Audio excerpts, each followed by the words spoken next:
Let's take a look at the unmistakable texture of the moon. The moon is covered in craters.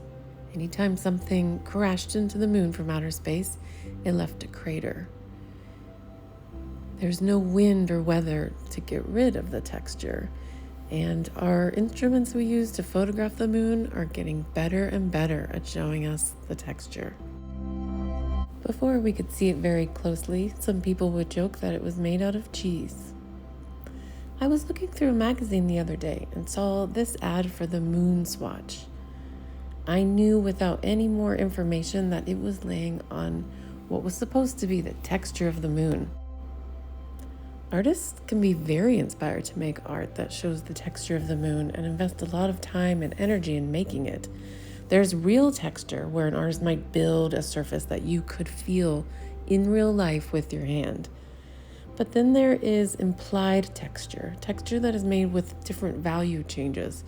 So here's one that has implied texture of the moon with dark and light marks. So again, this is an example of art made with real texture, super fun. And this is a print of implied texture to show all of those craters on the moon. So for the next step of our project, I want to give a good look at the texture and how to create it. We were using paint to make a circle into a sphere. And today I'm going to give you a variety of materials to start to make some of that texture we can see in photographs. You will have crayons, you will have oil pastels, you will have chalk pastels, and you will have even colored pencils and some other materials. This video is sped up to see how I'm adding some dark areas that I see in the photograph and how I'm adding some light areas. Anytime there's a crater, I can make a dark circle and then add a light side into it on the side that's opposite of the highlight.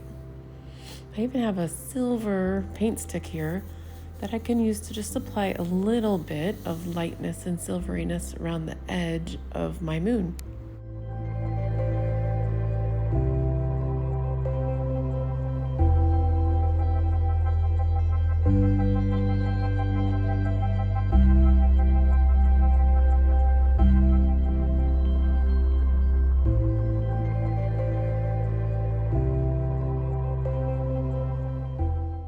I'm making texture in a variety of sizes. There's smaller craters and small, tiny textures on the moon, and then there's larger ones too. You may notice that out of the texture, you start to see something familiar. Maybe you have a human in your moon.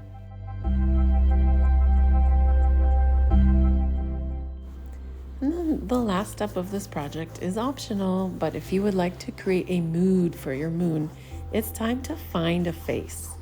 You might use some existing craters and dark areas to define where the eyes or mouth or cheek is.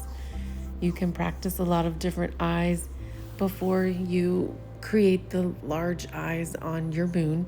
You can also practice different mouths before you find an area for your mouth. I'm using a big black marker to find those spots, and then I'm gonna get out this little bingo dauber tool and make sure that by pressing it gently down onto the paper is ready to flow. Because this bingo dauber has black India ink, I have to know exactly where I'm gonna place it before I go. It cannot be erased, but it gives a nice big hard black line to help enhance your moon's face. Continue enhancing your facial features just a little bit so they don't hide too much.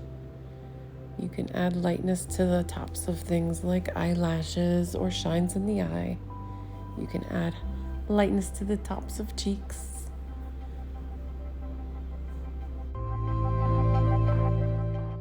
And you can create even extra additional craters for your moon face. This is the time to get creative and enjoy your moon.